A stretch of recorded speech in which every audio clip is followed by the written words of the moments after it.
always a great privilege to preach. And as a community, we've been leaning in and learning from God about grace. Louis preached on it for 2 Sundays a while ago, and Craig continued last Sunday. And I just think it is such a significant, it's more than a topic. And we're going to talk about that this morning, but it's so important because it's when we grasp this, I promise you, our lives would look different. I mean, even just that thing that Louis mentioned this morning, but also just even preached on, is the fact that our righteousness, our right standing, our God's approval of us is not based on our performance, on our behavior, but on His grace and the work of Jesus Christ. And that alone is the response this morning where Louis said, can we just give Him a shout of joy saying, God, my righteousness is not based on me, but you, God. Man, that takes the pressure off, and that makes me say yes every single day to this journey of Christianity with the Lord and walk with Him. And this morning, what I want to specifically touch on is to continue in and around that message. And I want to just encourage you to really go and listen back. Like, this is a real encouragement. Like, Louis preached such depth, and it was wide and deep. And it took me 2 or 3 times to even just get into the richness of what God is saying to us. So I really want to encourage you to go back and to listen. Go listen to Craig's message of last week. Don't just try and catch up with this current sermon. God is speaking to us, and let's lean into it together. Amen? Come on. The first row said amen because they preached. So, but this morning, I want to preach on the fact that His grace is so sufficient, and therefore we are totally dependent. And it's that His sufficiency is our dependency. It's because of the availability of His grace and the very means of what grace is, we are totally dependent on Him. I mean, I remember as I was listening to Louis preaching, the thought that just came to mind as he was going through all those different aspects is that we are nothing without His grace, and we are so dependent on it. And that's what I want to touch on this morning, that we are totally dependent. Say dependent. Now, when I hear that word dependent, I don't just think about my medical aid card and the dependents under my name. I think about a little baby, which naturally I would think about because in 3 weeks we've got another baby in the house. Now you know, Spindle says hello, but now you know why I'm preaching on His grace is sufficient. Having a 14-month-old and another newborn in the house, but there's something about the dependency of not just a child, a newborn baby. They are helpless. I mean, they're so cute, but they can't even move. They can't turn over. They can't burp themselves. They can't sleep by themselves. They can't feed themselves. They can't clean themselves. They are helpless. And then I think about my little boy Elijah now, who's 13 months. He's growing up, and by now he's still not doing most of these things. He doesn't sleep by himself. He doesn't eat by himself. He doesn't clean himself. Okay, he can crawl and move. It's so cute. He's starting to walk now, but he can't walk without me, so I have to hold his hand. So I'm walking next to him and with him, and the moment I let go of his hand, he falls, but I'm holding on. But as he grows up, he's learning to walk without me. There's going to come a time where Elijah is going to be running around without me, and in a certain sense, the natural flow of life is, as children, we outgrow our parents. Pastor Louis would say there are 3 things you never outgrow. It's their fridge, their wallet, and their prayer life. But beyond that, we become independent. But the mistake we make is we take that natural progression of life and we apply that to our relationship with God. And I want to say to you, we never outgrow God. We never outgrow our need and our dependence on Him. I mean, it's almost the more mature we get, the more we need Him. I love that we preached on Galatians 3, and Paul is just using some really encouraging words. He says, you foolish Galatians. Wow. But then in verse 3, it's so beautiful. He says, I don't understand. He says, are you so foolish after beginning by means of the Spirit? Are you now trying to finish by the means of the flesh? You started out this walk with God by His Spirit and relying on His grace. Why are you trying to do it by yourself now? And I think why Paul had to write that to the Galatians is because as people, we are forgetful. We have to be reminded that we are totally dependent on Him in everything, in all of life. Now, there's a text that we're going to look at today, 2 Corinthians chapter 12. You can turn there. We're going to read from verse 6 to 10. And I really believe this captures that heart that we're talking about. Specifically, the fact that we are totally dependent on Him. I'll give you a second or two to those who have their Bibles. It's 2 Corinthians 12, 6 to 10. Well-known scripture. And I would even encourage you, my heart's been encouraged as I looked at the scripture, and it's so wide and it's so deep. I want to encourage you, go and study it by yourself. Go and read up. It's beautiful. Okay. Paul writes, and he says, even if I should choose to boast, I would not be a fool, because I would be speaking the truth. He's got a reason to actually boast if he had to, but I refrain so no one will think more of me than is warranted by what I do or say, or because of these surpassingly great revelations. Therefore, in order to keep me from becoming conceited, I was given a thorn in my flesh, a messenger of Satan to torment me. 3 times I pleaded with the Lord to take it away from me, but He said to me, this is so beautiful. This is in red letters if you've got a Bible like mine. These are Jesus' words to Paul, not just quoted by somebody else. He heard this from Jesus. Paul, my grace is sufficient for you, for my power is made perfect in weakness. Therefore, I will boast all the more gladly about my weaknesses, so that Christ's power may rest on me. That is why, for Christ's sake, I delight in weaknesses, in insults, in hardships, in persecutions, in difficulties. For when I am weak, I am strong. That's the grace of Jesus right there. That would turn a man around that said, I've got a lot of reason to boast. Just before that, he's writing about the visions he's had and that he was taken up into a dimension in the spirit. He calls it the third heaven. He was in this throne room of God and he saw, he says, inexpressible things and things he cannot communicate. He's got all the reason to boast. This is Paul later in his life. This is about 20 years after his Damascus encounter, about 10 years in ministry. And Paul comes to a place where he says, I'm growing up, I've become mature, I've got lots of experience, but I realize there's one thing. I rejoice and I boast, not just in my weakness, but my dependence on Him, because when I'm there, I know that His grace is totally sufficient. That is a good point. And that's even something, I don't have it later in my notes, I'll say it now. It's not about glorying in our weakness. It's not glorifying our weakness. It's actually glorifying God. That in our inability, He is able. That's what it's about. So I want us to look at 3 things this morning. Because if we bring it back to what are we preaching about? It's because His grace is sufficient. We are totally dependent. I want to look at 3 things. I want to look at His all-encompassing grace, the presence of our weakness, and then we're going to lead that into our total dependence and an invitation for that. So number 1, we read about His grace that is all-encompassing. If we had to define that word grace for a moment, which is so difficult, I had such a great conversation with my father-in-law around the table last night. And we were just saying, it's so big, it's so wide. How do you just bring it down to a few words? But I think most understood and what's defined in the dictionary is that it is the unmerited favor of God towards people. It's the goodness and the kindness of God that is shown to people that which they did not earn, that what they did not work for, that what they did not perform for. It is God's gift. Say gift. The very definition of a gift is something that somebody else paid for. You did not pay for it. That would then be a reward or a prize or shopping.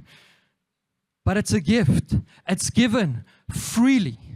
And if we had to look at just biblically in the New Testament, it's more than about 170 places that the word grace is used. But I find it fascinating because it shows us how all-encompassing it is, because it's not just linked to our righteousness. It's not just linked to our salvation. It's not just linked to our justification, our sanctification. Listen to this. I wish I had time to take us literally into all of these scriptures, but we don't have the time for that. I'll follow that timer. I never started mine. So number one, just listen to this. Ephesians 2 verse 8. Craig read that last week. It is by grace through faith that we've been saved. It brings us our salvation. Then in Ephesians 3, we read about Paul, and he says, I became a servant of this gospel by the gift of God's grace. Paul's very calling is reliant on God's grace. Then we read in Titus 2, Craig read that last week in verse 11 to 12. It teaches us to say no to ungodliness. It trains us up in righteousness. It's the very means of our sanctification.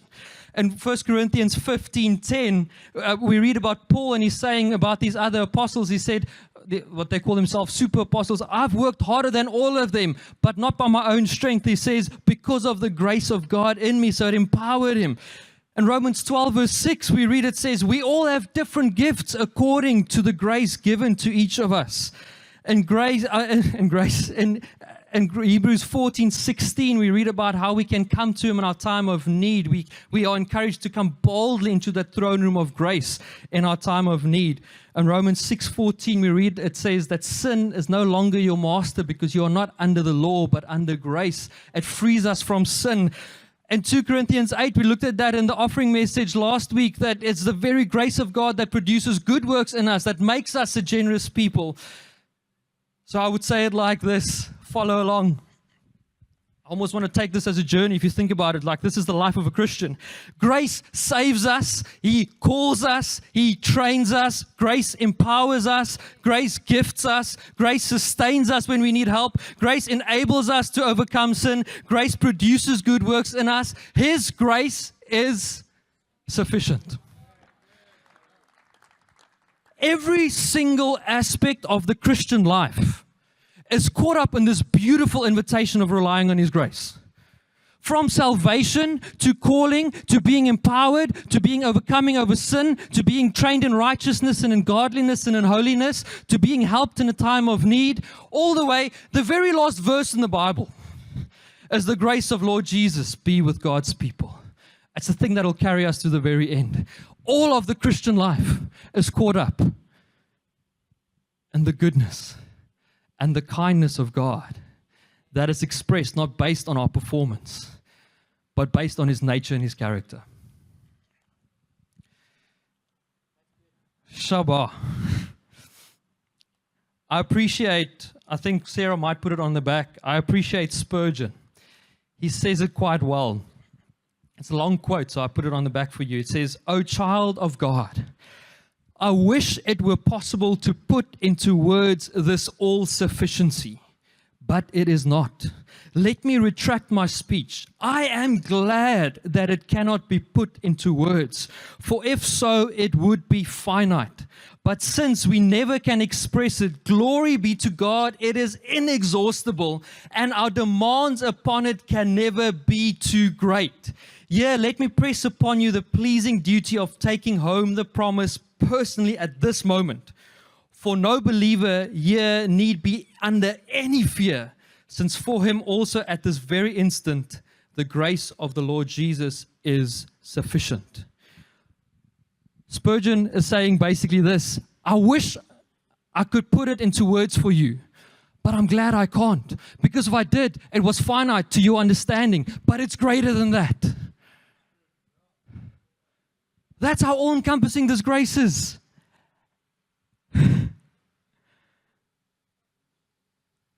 Thank you, Lord. If I could go just a deeper step in the sense of saying, how do we define grace? I would take us to John 1:14 and 16.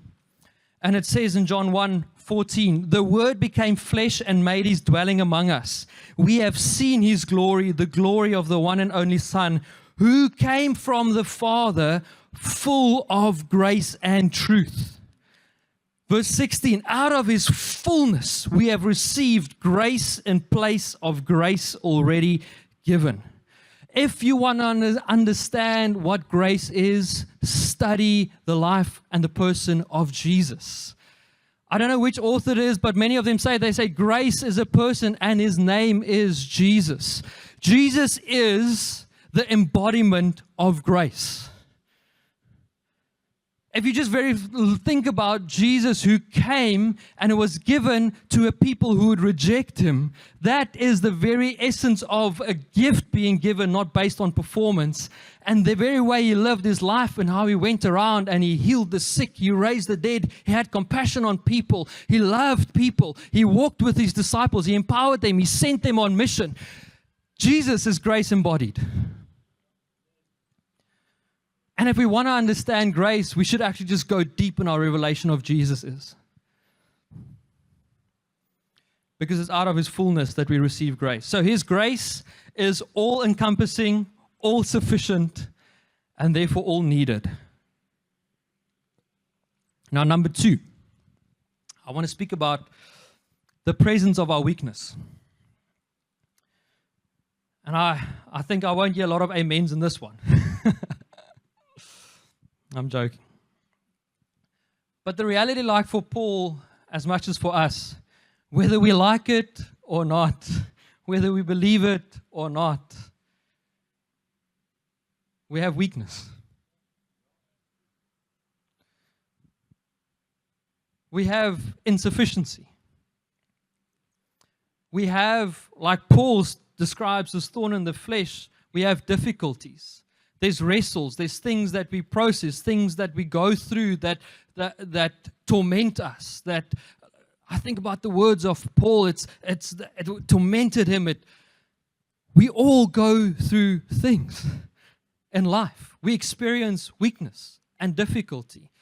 I love Pete Scazzero puts it plainly. He says, every believer has something that drives them to their knees before the Father.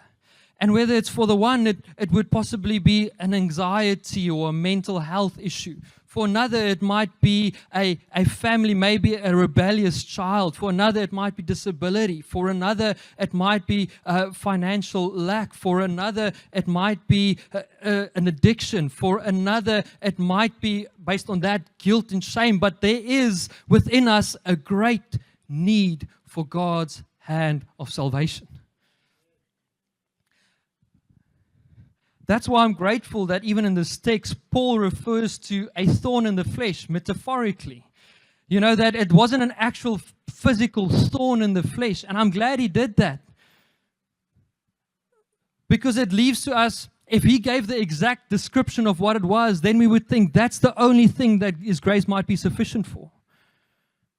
Some scholars believed it was malaria, which caused intense headaches. Some believed it was eye issues. Some believed it was persecution. Some believed it was opposition. Some believed it was spiritual attack from the enemy.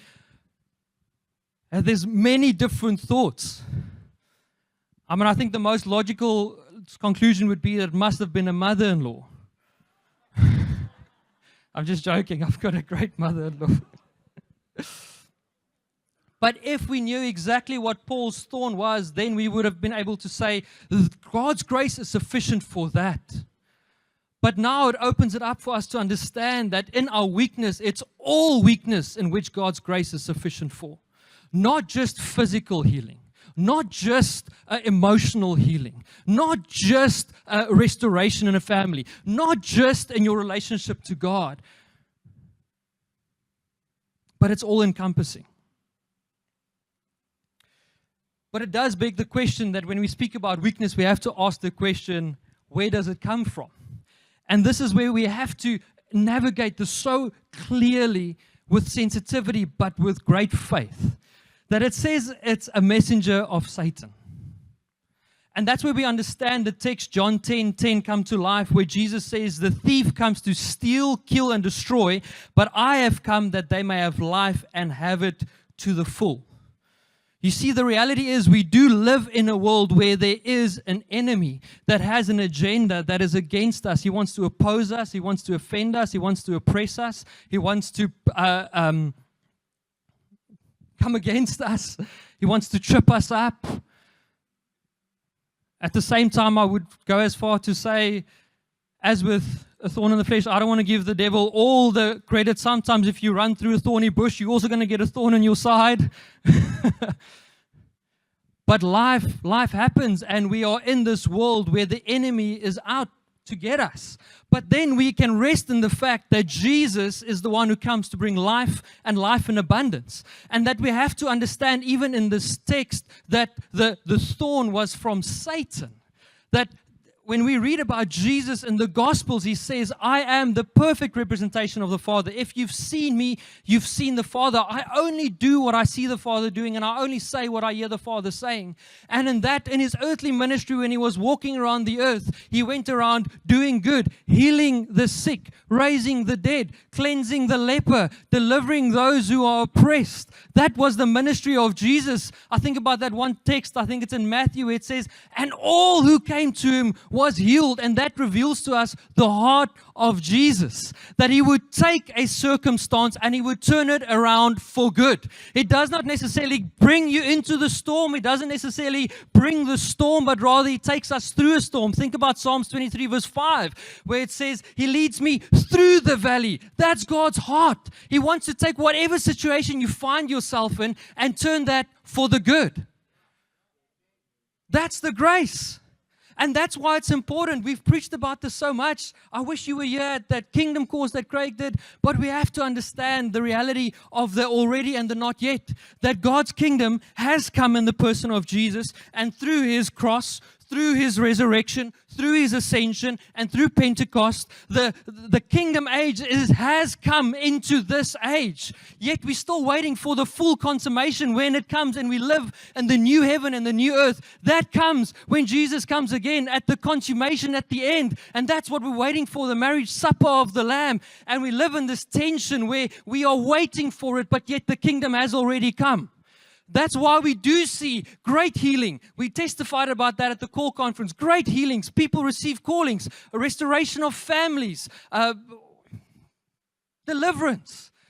But that's why we also sometimes see that it doesn't happen, and that's the mystery of it. But that's where the beauty of God's grace shines. The beauty of grace shines in this reality of the now and the not yet, because it's this. Whether it's God's grace that heals you, or whether it's God's grace that just makes you victorious in the situation that you're in and he carries you, his grace is sufficient. That's the grace of Jesus.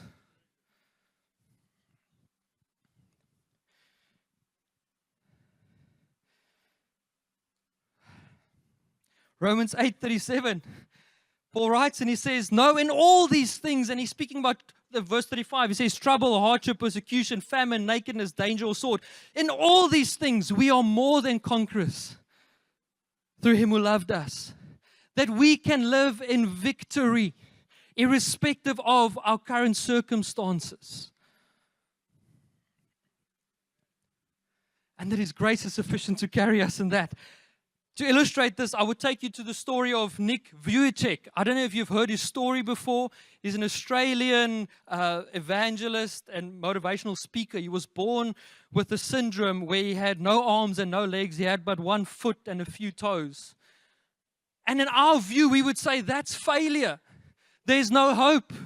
Why didn't he grow arms? Where's the grace? But the grace of God used that man to motivate and to speak to more than 11 million people about the gospel of grace and going through endurance and what endurance looks like and how God is with us.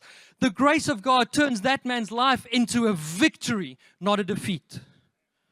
That's where his grace shines.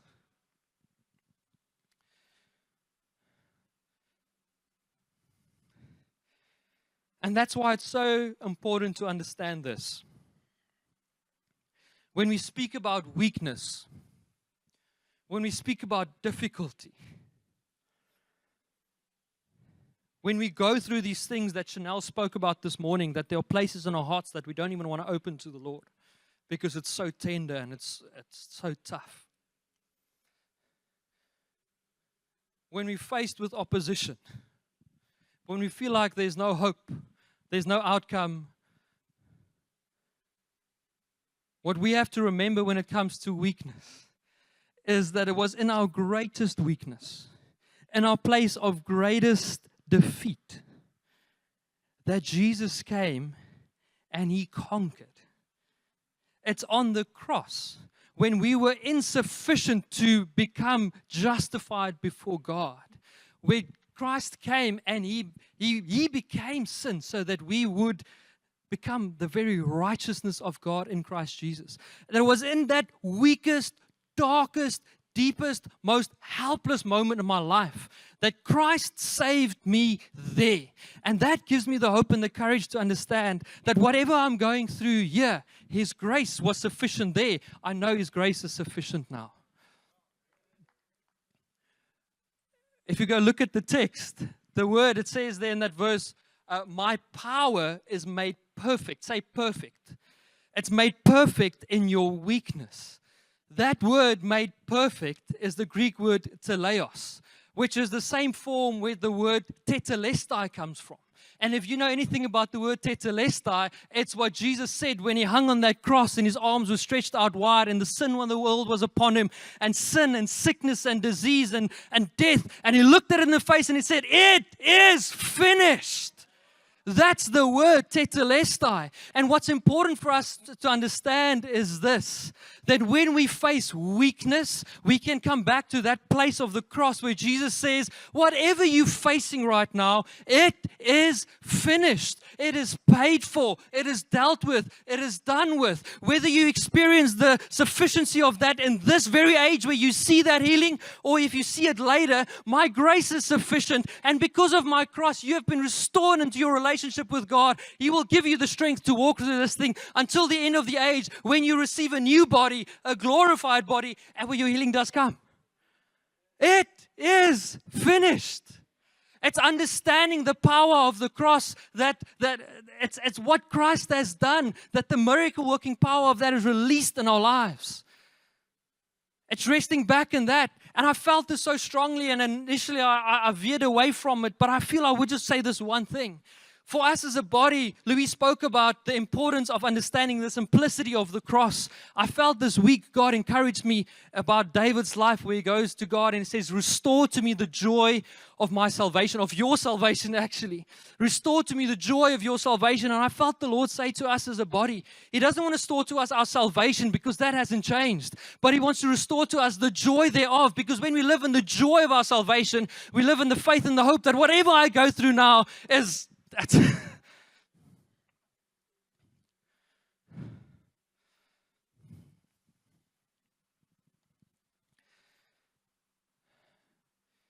You see, it is God's greatest display of grace sufficient in our weakness when He died on that cross, because we were insufficient. The only thing we added to the cross was our sin. There was nothing else we could bring to the table. But Jesus and His grace was sufficient when we were helpless, in need, weak. And then I end off with this Romans 8 verse 32. It says, He who did not spare His own Son, but give Him up for us all, how will He not also along with Him graciously give us all things? My. If He gave me His very own Son, Jesus, and I can come back to that place of understanding what He's done for me at the cross, and that it is done, and that it is finished.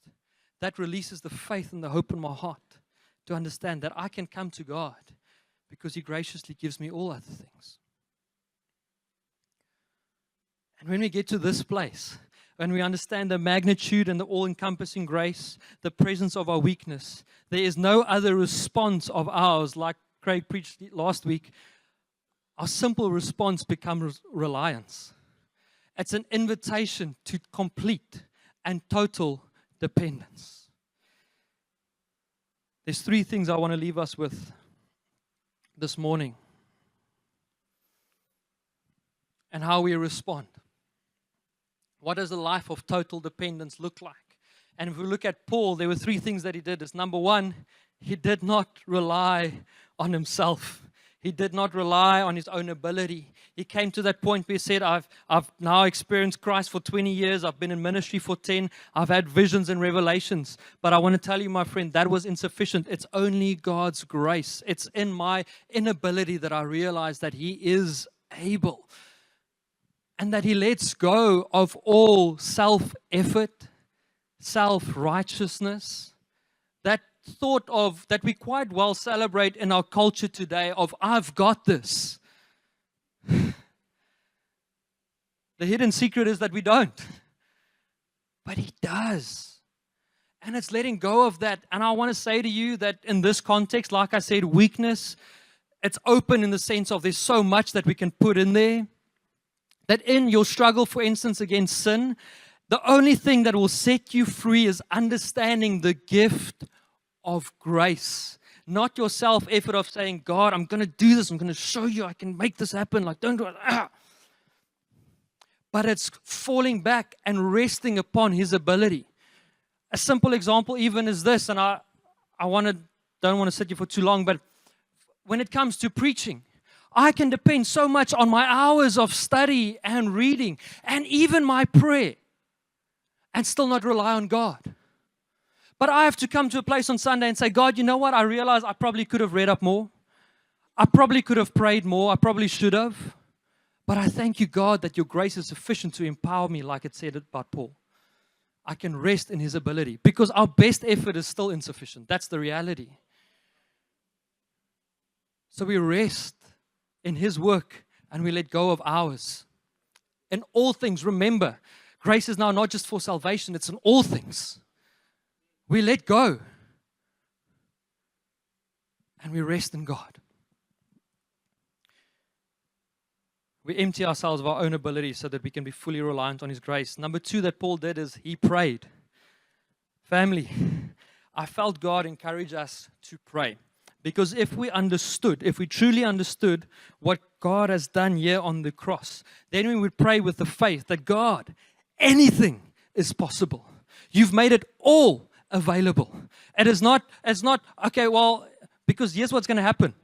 If we misunderstand grace and we kind of just lean back and we don't pray actively, we become passive. And we say, oh, well, it's just kind of God's grace, isn't it? Like whatever's going to happen is going to happen. And that's not it, is it? God invites us to pray, to speak to Him. Look at Paul. He comes 3 times and he pleads with the Lord. 3 times he comes and he comes back to God and he comes back to God until God says to him, Paul, I hear what you're saying. I see what you're saying. And right now I'm going to give you grace for what you need. But the invitation was anything is actually possible. Healing is paid for. Deliverance is dealt with. Sin is overcome. Death is conquered. It is. And therefore we lean into it with great amount of faith.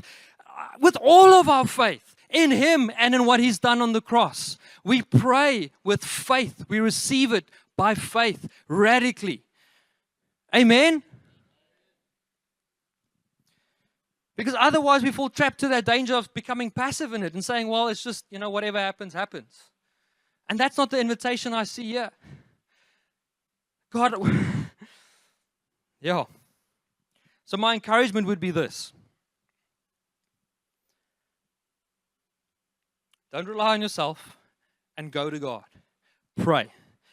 Even the fact that Jesus says to him, my grace, gives us the picture of where we go for grace. It's His. We go to Him. Pray. Speak to God. He's not asking you to deny your weakness. He's not asking you to ignore it. He's actually asking you to bring it. Because it's in us bringing our brokenness that He can bring healing. That's the end, what I want to say there. We come to Him and we pray with great faith because it is finished. But then the third thing that we see Paul do is he trusts. That when God says, I hear you, Paul, and right now in this situation, I want to give you grace to overcome that. I'm not going to just remove the thing. I actually want to give you grace to walk through it. Like that Nick Vujicic that we spoke about. I want to give you the grace to endure through it. I want to show you how I'm able to carry you all the way to the very end. And we see that modeled in the life of Jesus. Jesus in the Garden of Gethsemane models this for us. Luke 22, verse 42 to 43. He comes before the Father just before He's going to the cross, going through immense difficulty and the wrestle of what's before Him. And He prays a prayer and He says, Father, if you are willing, take this cup from me. Yet not my will, but yours be done. There's a sense of how He leans back and He says, God, I come and I trust you. But at the same time, or I come and I pray radically.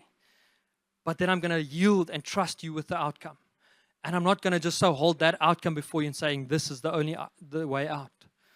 And then he trusts, and then it says, an angel from heaven appeared to him and strengthened him.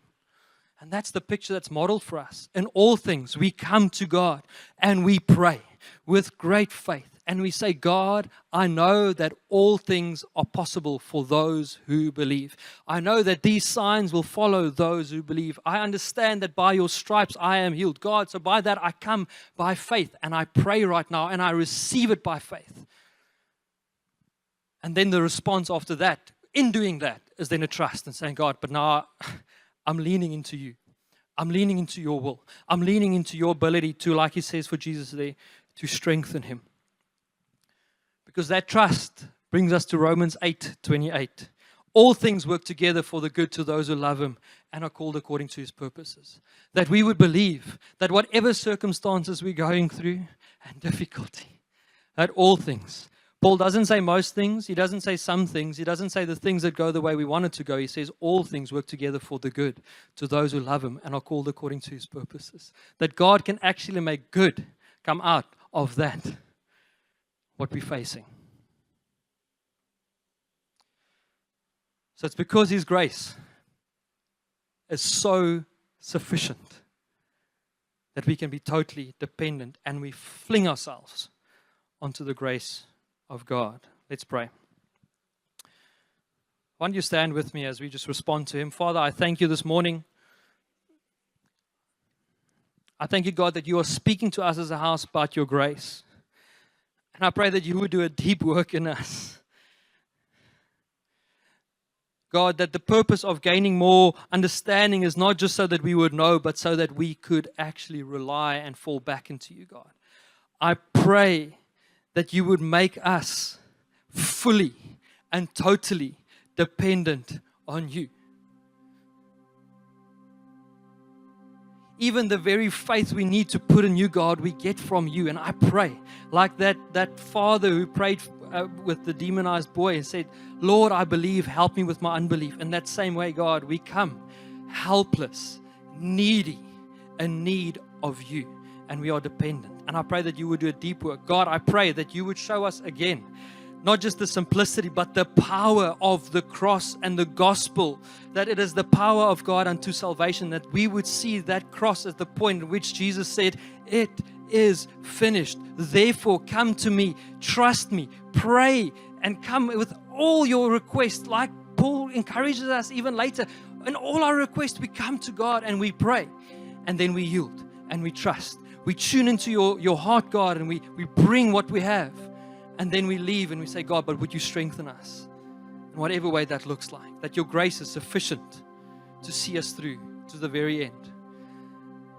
And I pray that for someone here this morning, that you would reveal to them that their story is one of saying God's grace was sufficient. That you would remind them this morning that your grace is sufficient. It's not just it was sufficient there, but that it is sufficient. It's present tense. It's not just future tense. His grace will, it is. And I pray that you would do that work in our hearts, that we would know that your grace is sufficient for us today. In Jesus' name. And all God's people say, amen. Let's pray.